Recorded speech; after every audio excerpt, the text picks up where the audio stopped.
E a consciência, Jefferson? Então, a consciência já é um departamento bem complexo, né? Por quê? Eu estudo um neurocientista que eu tive a felicidade de descobrir ele, chamado Mark Solms, né? E Mark Solms ele tem um livro chamado A Fonte Oculta, em português chama Fonte Oculta. E ele, então, é um neuropsicanalista que estudou os cérebros de muita gente, e ele vai dizer que existe um equívoco da gente imaginar que a consciência da gente está aqui na parte frontal do cérebro. Aí, então, ele relaciona a consciência como uma estrutura da parte básica da mente lá no cérebro reptiliano. Só para dar uma ideia, por exemplo, o cerebelo, no grego, cerebelo significa o pequeno cérebro, né? Uhum. Quando foi feito no século XVII, foram cortar o cerebelo ao meio para ver o que tinha ali, né, para abrir o cerebelo, eles foram descobrir que ele tinha um formato de uma árvore. Olha que interessante, né? Tanto que o neuroanatomista, então, ele batizou essa área como Arbore Vitae, árvore da vida. Olha que lindo isso. Lindo. Então, quando você pega aquelas correntinhas que as pessoas têm, aquela árvore, ela está falando do cerebelo. E o cerebelo, então, antigamente, pela neuroanatomia, fisiologia, era considerado uma área de movimento, uma área onde você tinha, assim, de equilíbrio, né? Por exemplo, você aprende a andar de bicicleta, o cerebelo gravou aquilo e você entrou nesse processo, né? Só que hoje se descobriu, por exemplo, que o cerebelo é a fonte do registro das memórias da consciência. Olha que incrível isso. Então, você tem uma área, porque é pequeno cérebro, mas ao mesmo tempo é um gigante. Você tem uma área, por exemplo, que corresponde a 10%, se tu encontrar, tu vai encontrar aí a imagem do cerebelo para mostrar para alguém. Vou procurar. Você tem uma área que corresponde a 10% do tamanho do cérebro e detém mais de 80% de toda a concentração de neurônios. Olha! Então, quando você aprende as informações, né, nós conversamos outro dia, né, quando você vai captando as informações, elas vão se sedimentando na estrutura do cerebelo e na estrutura do cérebro reptiliano. Então, tem um chamado... escreveu Rápido e Devagar, Duas Formas de Pensar, o Daniel Kahneman, e ele vai falar lá, por exemplo, que quando você pensa em alguma coisa, na verdade você está buscando só um reconhecimento daquilo que está sedimentado na profundidade do teu cerebelo. Então, a consciência, ela está na base do teu cérebro. Então, Mark Solms, por exemplo, que é esse neurocientista, ele fala uma coisa muito interessante, que nós temos uma área chamada substância reticular, que num adulto é da espessura de talvez 7 centímetros, dentro aqui na base, e ele tem um diâmetro de um lápis. Se você lesionar a substância reticular com um tamanho de uma cabeça de fósforo, por exemplo, você perde totalmente a consciência. Então, por exemplo, por isso que pessoas com Alzheimer, pessoas que têm uma déficit de consciência, que têm lesões dentro da estrutura da parte primitiva.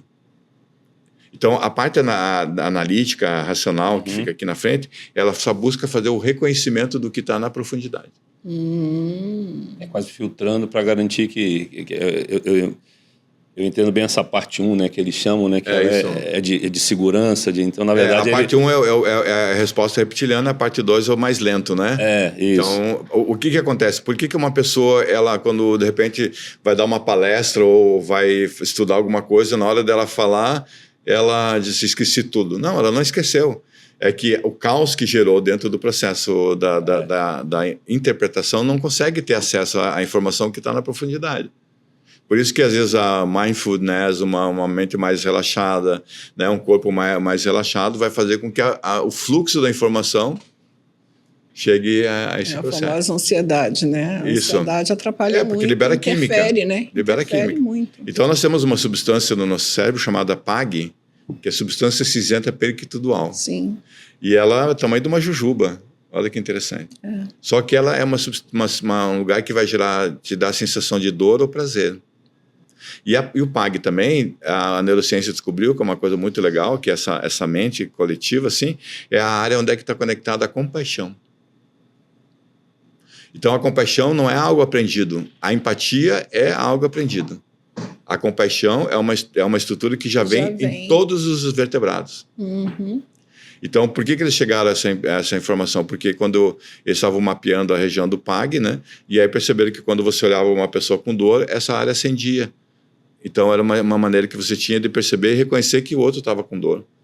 Então, a compaixão é uma estrutura que já vem dentro do processo biológico. Que eu, particularmente, eu gosto muito da compaixão. Então, é isso. Eu respeito a empatia, mas eu acho que a compaixão ela é algo... divino. Então, quando eu escrevo meu livro, eu tenho um livro chamado Uma Jornada da Empatia à Compaixão. Né? O que eu quero dizer? Porque a empatia, a palavra empatia, na origem da palavra, EM, ela vira EN. EN do grego significa dentro, por isso que nós temos endócrino, não é? Glândulas de dentro. E empatia vem de patos, que significa patologia ou enfermidade. E eia é uma ação. Uhum. Então, empatia significa que, às vezes, quando eu digo, eu vou oferecer empatia para o outro, na verdade, eu estou oferecendo dor. Sim. Olha que incrível isso, né? É. Por isso que eu acho que tem muita deturpação também, né, da palavra, mas as pessoas, eu acho que usaram um pouco essa coisa da empatia. Eu brinco que todo mundo tem que se abraçar e chorar. Eu falei assim, mas a pessoa está precisando de ajuda, ela não está precisando que a gente chore por ela. Eu faço uma brincadeira muito meio esdrúxula, mas na hora que você está lá pendurado no penhasco, né? Você quer alguém que chore porque você tadinho está no penhasco, ou você quer alguém forte que estique a mão e fala então, assim, eu sei que você fez errado, mas eu vou te tirar daí. Quando você fala disso, por exemplo, você está falando do processo compassivo, né? A compaixão, a essência da compaixão é saber como que eu posso contribuir para aliviar o teu sofrimento sem que eu me desorganize como um ser humano. A empatia ela adorei tem... essa parte, eu até... defendia, mas não levava por esse lado. Mas a empatia ela tem 3 características, tá? Primeira, chama-se ressonância empática, tá? A ressonância empática significa uma imaturidade existencial. Os bebês nascem com ressonância empática, por exemplo. Se um bebê está chorando numa maternidade, o outro chora junto porque ele está dizendo, ei, cara, tô aqui. Então, nós temos essa ressonância empática que acaba modulando a mesma informação. Então, você conta uma história triste, eu digo, André, eu já estou triste aqui. Então, essa é uma empatia de ressonância empática. O que nós podemos acolher, mas não precisamos assumir a dor do outro. Então, mas esse é um estado elevado de consciência. Porque enquanto eu estou na ressonância... É isso que eu ia falar, porque é mais normal você pegar a dor do outro, você começa a dar exemplo, e aí quando você vê, você está piorando o outro. E mais, justamente, aí a pessoa diz assim, você está falando disso, olha o que aconteceu comigo outro dia. Então, aí eu começo a contar esse processo. Então, na ressonância empática, por exemplo, eu não distingo entre o que é meu e o que é do outro. Eu simplesmente ressoo, né? Vibra na mesma frequência, né? Da frequência. A gente vai falar disso ainda hoje. Isso. Na empatia emocional, por exemplo, eu já consigo distinguir, essa emoção é do outro, essa emoção é minha, eu já consigo, mas ainda eu tenho uma captação de estados emocionais do outro e eu me desorganizo nesse sentido.